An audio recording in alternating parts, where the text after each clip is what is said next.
Hello, everyone, and welcome to the Silvavine podcast with your host, Michelle De Silva, a podcast that focuses on creating healing and awareness.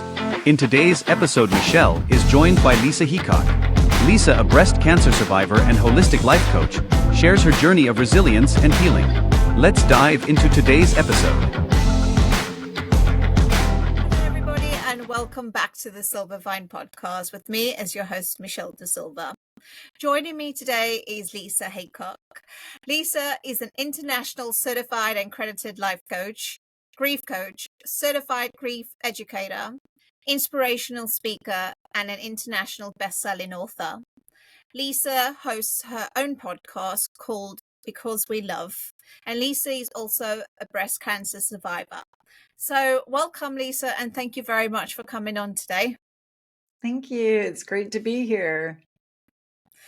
So I can see that you have achieved all these wonderful things in your life, Lisa, and I can imagine it probably wasn't an easy task, but I'm sure nothing compares to being told that you have gotten to a stage in your life and you have got breast cancer.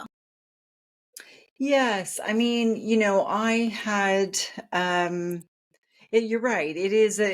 There's a trajectory where my life changed. And that was, backing up to 2018, 2019, I lost 12 loved ones who passed away. So that would be my parents, a niece, my 24-year-old son-in-law. So it did change. It changes you, obviously.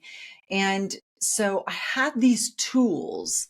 I had already gone through so much grief and loss in a very short period of time.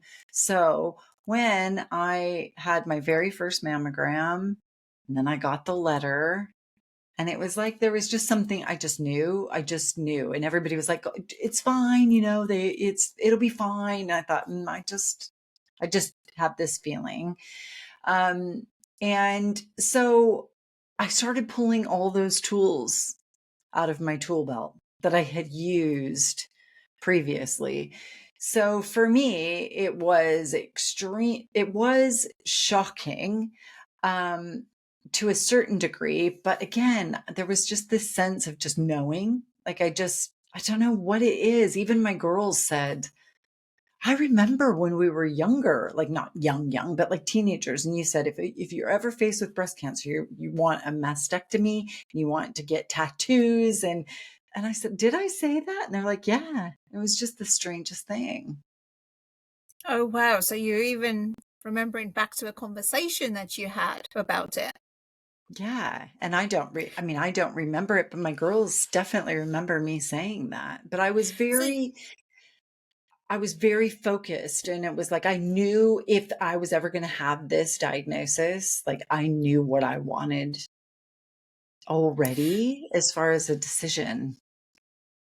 So when you mentioned that you had this inner knowing, the inner knowing that you would come out of it as a survivor, or an inner knowing that you had cancer, what do you mean about this inner knowing? And this was years ago, because obviously I didn't have, so my cancer diagnosis was 2023. So I'm just a year into having my surgeries. So this was years ago. And I'm not sure. I didn't pay much attention to it. But here in the UK, so I'm from America, but here in the UK at 50, you're supposed to get this letter in the post that says mammogram time. And I just didn't get it. It was during the COVID time and I didn't get it. And I would call the doctors and they're like, oh, we don't have a mobile truck in your neighborhood. I know they didn't call it that, but the mobile unit where we don't have one in your neighborhood. And I was like, oh, well, I'm 50. And they said, oh, we'll send you a letter when. And then I moved, and then it was again, no, I called the GP and they're like, no, we don't have any truck in your neighborhood. And this went on for a couple of years. So I was really persistent though. Like, I'm like, no, I need to have this mammogram. I didn't feel any lumps or anything, but I just had this sense that I needed to get this done. And one of the gals said on the phone, well, a lot of women at 53 have their first mammogram. Like, it's fine. And I'm like, yeah, I know, but I still want this. And then all of a sudden, I get this letter that says, there's a mobile unit in your neighborhood. Go to this appointment. So I did, and I was a bit nervous for my mammogram, but you wait and then you get the letter. So and then all my letters have always been for everything I've ever done. Everything's fine. And this one was like, we need you to come back for more testings to this hospital. And I just knew. I don't know how I knew, but I just knew. And when you get to that point of just knowing, that must certainly bring up such different feelings and emotions. I mean, what goes through your mind at that point? Yeah, so you go in, and then I had this ultrasound done, and she said, it's your left breast that we're looking at. There's a lot of, you can see it. And she showed me it. And they were very clear that it was either precancerous cells or some cancerous cells, but it looked like there was a lot of precancerous cells. But because the amount of it, that I would have to have a mastectomy. Now, they were very much like, it's not nothing. Because I go, oh, and maybe it's not anything. No, it's not nothing. It is something. We just don't know what yet. So right then and there, I had a biopsy as well. So I went in, and then they did the biopsy that same day. And then you just wait. You wait, right, for the results. But they were also extremely like, you will be having a mastectomy. You can't take away any lumpectomy because of the amount of precancerous and cancerous cells. So again, it was this, I knew that there was something. I didn't know what the outcome would be, but in my soul, I felt like it was caught early. And when they were saying these things that just, I don't know, it took my level of anxiety and calmed me down a bit, because it was like, okay, surgery. And they were very clear about it. You probably won't need chemotherapy or radiotherapy or any of that if it hasn't gone into the lymph nodes. So it was just a very matter of fact, but also very affirming. So I was really fortunate in that sense. And so do you think if you delayed any further by kind of missing their appointments because you had moved, like you said, then there might have been a possibility where it could have gone and developed further? Yes. So they said to me that had it been 6 months down the road, it would have been a very different diagnosis. So the results came back after I had the mastectomy. The results came back that it was a large percentage of precancerous cells, but there was some cancerous cells. And so a very small amount, and it didn't spread into the lymph nodes. But yeah, they did say 6 months later, it would have been very different story, very different diagnosis. And it sounds like you were quite persistent and about having and going for the test, and that's probably and could have been your inner knowing voice that knew was something. So do you think that was kind of like your gut and your inner intuition telling you that it's something that you've got to go and do? Yes, it was definitely for me. And I always say when I'm sharing any experience that I've ever gone through, that for me, because this is a very personal journey and my decisions aren't always the same as others. And my diagnosis isn't all the same as other women's diagnosis and some men. But for me and my journey, it was definitely an intuition, and then I had a focus. Right. We have a mastectomy going on. Fine. That's fine. Get rid. And then I said, what do I need to do to get rid of the healthy one? And they were like, well, you don't need to, we can have reconstruction. And I said, I don't want any reconstruction. I just want to live flat, but I want this one removed too. And I remember the nurse going, you don't need to be, you don't need to be that quick. And because this is like, I find out right away and I'm like, right, what do we need to do? Get the other one off. And my partner, Darren, he's like, she's not going to change her mind. But I had to go through a psychological evaluation. So I had my first surgery and I had the cancerous breast removed. And then I 6 weeks later after surgery, I had a psychological evaluation to ensure that I was, of sound mind, having the other one removed. And I passed that with flying colors. I always tell people it's the first exam I've ever passed without having to study. I mean, you mentioned about like getting focus, and you sounded like you were also like quite practical in this report, when you kind of handled your situation. So let's talk a little bit about that, about like your focus and becoming practical. Do you feel that's something that you needed to do to kind of perhaps not get in your head with what possibly could go wrong and how you're going to face it? Yes. So I think for me personally, I do tend to kind of go, okay, what actions need to be taken? And that's just a lot of my personality. And this was no different.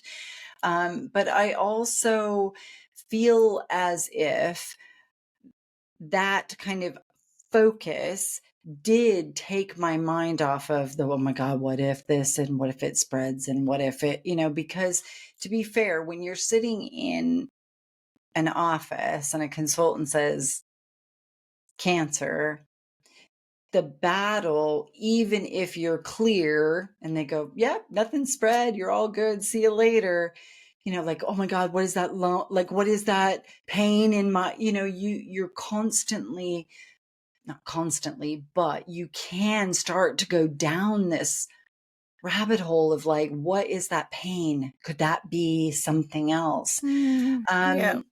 And it is a battle. And so for me, I've worked, when I said I used some of the tools that I used when I was going through so much of the loss and grief and that acute grief, I started pulling all of that out, my mindset tools. And I didn't do it alone. I had amazing support. But for me, it is my personality to go, right, let's just practically, what do we need to do? Because for me, it was like, there wasn't an option. I have to have a mastectomy. So it's either that or it can spread and I can do nothing. And then my children, my daughters have to lose their mother. My partner loses his partner. Like, it's not even a question. And to be honest, for me, again, I always say for me, but I was not attached. I mean, I was attached to my breast, but I wasn't attached to my breast as far as like not being a woman or being a woman. Like, that wasn't my identity. So yeah, it wasn't as big of a like body dysmorphia. I'm very empowered. So for me, that was kind of the journey that I went on mentally to keep me going. And I can tell you, Michelle, from being someone who is a patient or someone who is a carer of someone who is battling their cancer or whatever, it's so much easier to be a patient than it is to be the carer. Yeah, I can totally relate to what you're saying over there. It's easier for us to just to channel through with what we need to, but then when it's somebody else, you almost feel like hopeless in the situation, don't you? That's right. And in when it's you, it's like I've got some control. And Yeah. how I then worked through these things, and it was humor. Humor is always a big part of my life. It's just a natural thing. That's the way I grew up. We're just from a very funny home. And what I feel like is how I was able to process and work through and have some humor. It helped those that I love calm as well. So obviously you are a grief coach, and your experience that you've had. So was there an element of having to grieve through being a breast cancer survivor? Yes, I mean, I guess for me, because I'm just going along, trying to heal from the losses and building a business and helping other people. I think, to be fair, it was more of like, oh, now I need help. But to be fair, when I was diagnosed, I thought, well, yeah, of course. Okay. Like, let's throw another thing on like, I haven't been through enough. Let's do more. And it was almost like I was going down this path of like, I had to stop myself, of the victim. It was like, oh God, another thing I've got to deal with. And Hmm. why me? Why us? So that, to me, was I had to really stop myself and just process through what that means. But to be honest, I was so grateful that it was caught early, that there was not a lot of grief in that process. But I know that's not the way it is for everyone who is faced with breast cancer. For me, I was grateful because it was caught early, so early. But I understand losing breasts for some it is absolutely devastating. And I have talked to many women, and it is not easy. I can imagine. I can definitely imagine. So you mentioned that you went through losing so many people in your life and you learned tools which kind of helped you through those process. So what sort of things did you do to, because I'm sure you do that now, working with people through their grieving processes and through normal life coaching? Yes. So, I mean, the very first protocol, and it was probably, I would say it was a year, a little over 14 months. My parents passed away 14 months apart. And so it was just after my mom passed away. So it took about 14 months for me to even get counseling. But then I was like, I need some help. So my first protocol, because I'm very pro therapy, is I found a bereavement counselor. And I was with her for about a year and a half. And during that time, though, I had amazing support of friends. And those who weren't, I set aside because I needed healing. I needed the energy of those around me to be high vibe and not energy draining vampires, is what I usually say. So I also grab a hold of anything I could. I went to sound bath healings. I went to, I did every yoga, Zumba, hiking. I tried everything from the physical to the sometimes just putting my hoodie over my head, eating popcorn and chocolate and watching Netflix, taking long naps, um, crying. I did all of the things that I feel like, and anywhere in between, because I was just so desperate to grab hold and to stay above the water. But yet I wasn't, when we lost my son-in-law, who was 24 years old, my daughter's life came crashing down. And so you're carrying the grief of your loved ones, you're carrying the grief of your daughter as well as your own. And it's really hard to navigate compound grief because there's so many losses in a very short period of time. And after about a year and a half of counseling, I hired a life coach. And because it was like, now what? Here's my reality. Now what? What do I do now?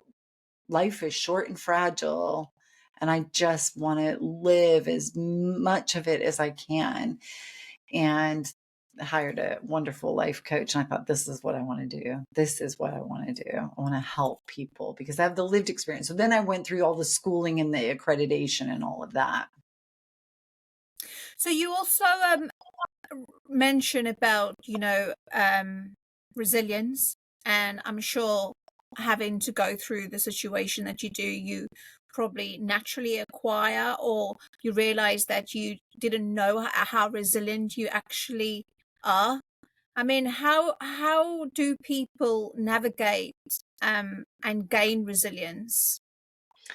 Yeah, you're right. I think it is that saying, you don't realize how strong you are, resilient you are until you don't have a choice, right? And so I went through a grief certification program with David Kessler, who is one of the most well-known grief expert.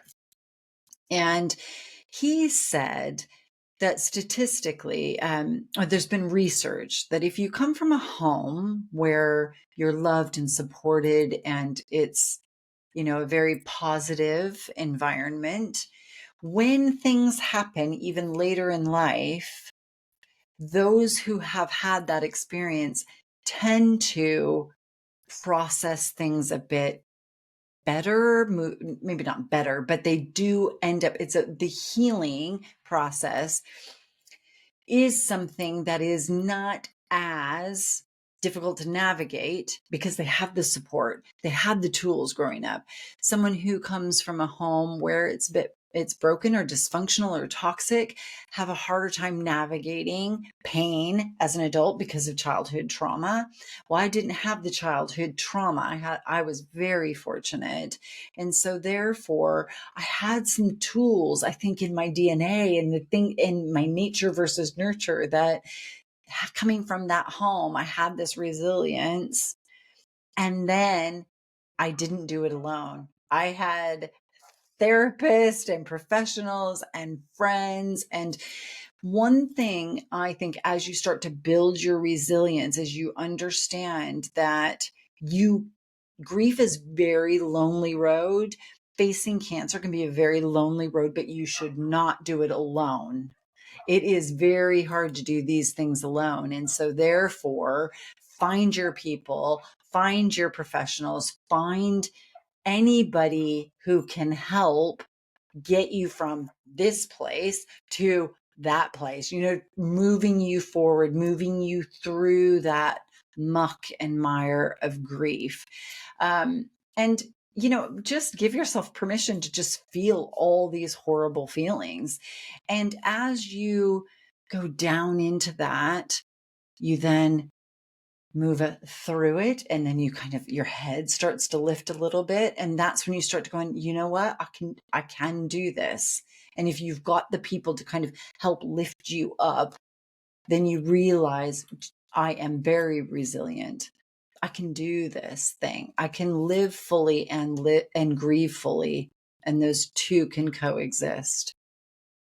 Because I'm sure an automatic response is when you're feeling pretty low, you just want to block everything out, block people out. But sometimes you do probably need somebody to come in, pull the covers off you and go, right, come on now, jump in the shower, let's go for a walk.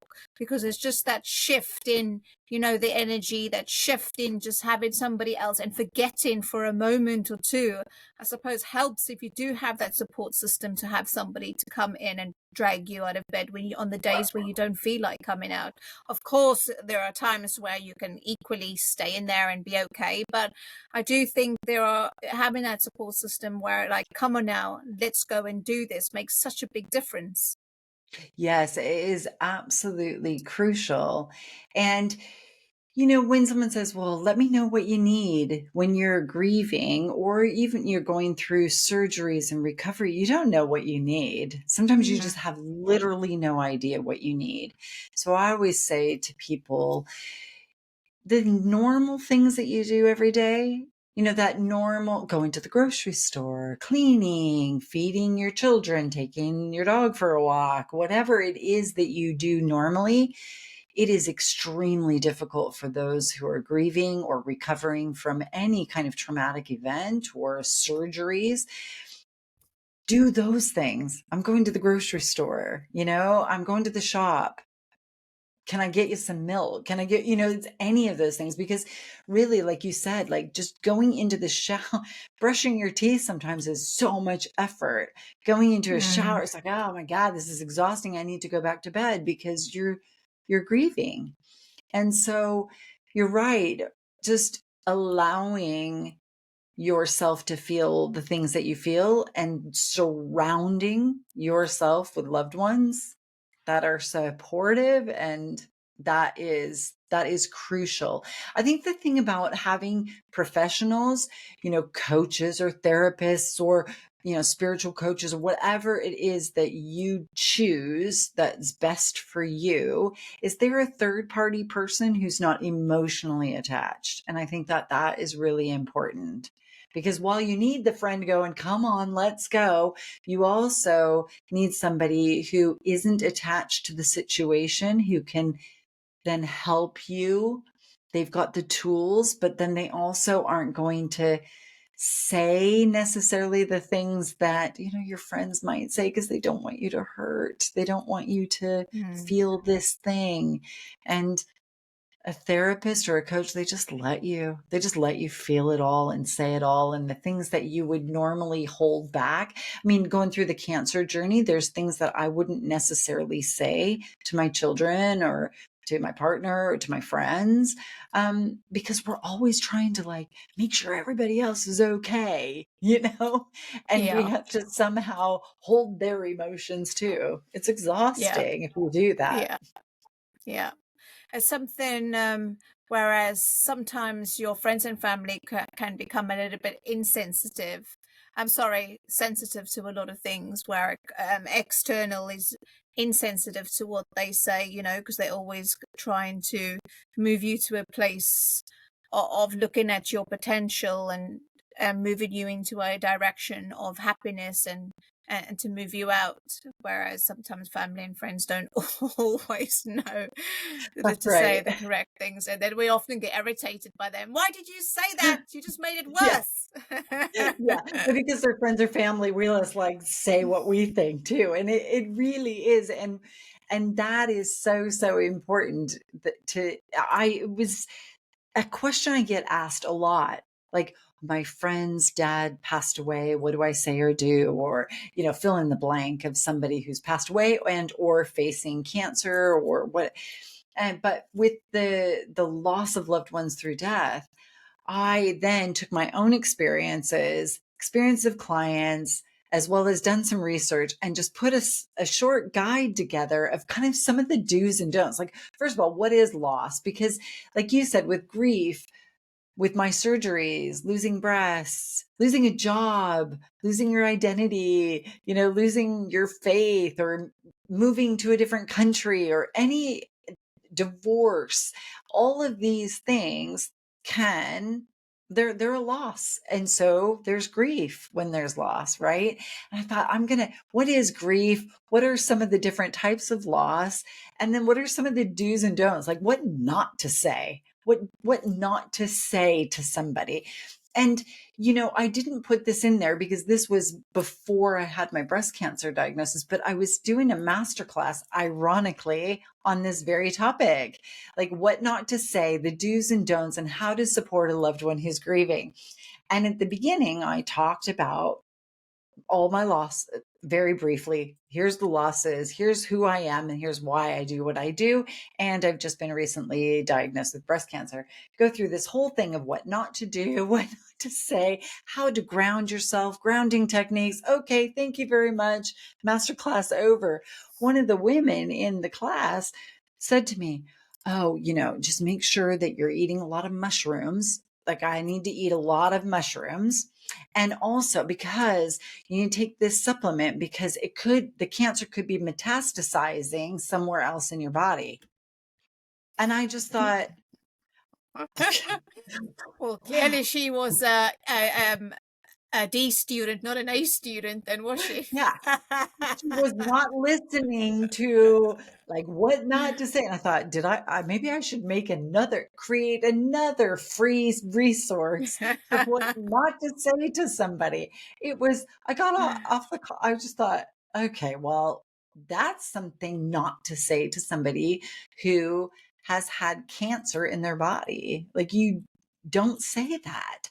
And so it was just it was irony of all that. So I thought, oh, I need to write something else here. But put this free guide together because honestly, we're pretty grief illiterate.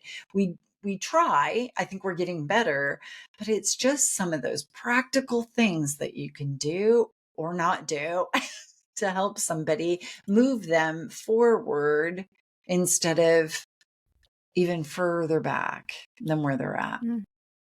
I totally agree with what you just said there, Lisa, also about we experience loss all the time, loss of a job, loss of relationship, because we as human beings grow attachments around everything and have expectations around everything. So yeah, in fact, you are experiencing massive loss when you do go through these experiences in life. And then how are you equipped to handle that? How do you handle that where you've been told that, you're going to have this relationship, you might enter a marriage and think, oh yeah, this is my ever happy after, and then all of a sudden the marriage ends, and how do you handle that? It's So yeah, true. you're totally right about, we experiencing loss all the time in life, and sometimes it's difficult to navigate that a loss individually. And I suppose this is what you do and what you work with people with. So what can people expect if they come to you and they require to work with you with regards to losses or anything else in their lives? Yeah, so really it is about having that conversation. I think connection is really important, especially when you're talking to somebody about these kind of deep losses. And again, it could be divorce, parental alienation, it could be loss of loved one through death. And that connection is really important. And then I work on Zoom, and to be fair, I think some people find that really comforting. They can be in their tracky bottoms and their robe, and they're in their own home, in that kind of comfort of their own home. They don't have to leave their house. And it's really meeting the person where they're at. What works for one client is not going to necessarily work for another. So it's about exploring where they're at, what is it that they're feeling, and really acknowledging that and validating that. Because a lot of times, especially when we're talking about divorce or parental alienation or the things that are outside of losing loved ones through death, is that there's this almost disenfranchised grief or ambiguous grief. Like, people don't quite get why they're grieving or why they're so angry all the time. And it's like, this is why you're actually grieving this loss. So we start, it's really validating what they're feeling. Then as time goes on, what ends up happening, and it's not a long period of time. I mean, it's, 6 sessions, 8 sessions, 10 sessions, but about halfway through, I find as they're working through their grief, they get to this place and they're like, now what? So organically now it's into life coaching. What do I want for me? This is the reality of what's happened, but I don't have to live in that. So what do I want? Am I unhappy in certain areas? And if so, what do I need to do in order to create a life of passion and purpose? And that's then that transition. You don't have to go, okay, now we're doing life coaching. It just organically happens. They start questioning, now what? Hmm. Hmm. Yeah, no, that sounds like a wonderful journey to be on with how you just explained that. So where Hmm. do people find you, Lisa, if they want to get in touch? I mean, the best place probably is on the website, holisticlifecoaching.org.uk. That has all of my areas on there, in all my social media, but also on Facebook, Holistic Life Coaching with Lisa Marie. Those are a couple of places that people can find me, but the website will take them to wherever they need, and I'd be happy to have a chat. Fantastic. Well, Lisa, thank you so much for coming on and sharing your story that actually wasn't too long ago, actually. So you are sitting here and looking so tremendously healthy. So I wish you all the best in the future with regards to everything. And thank you so much for doing this today. Oh, thanks so much for having me. It's my pleasure.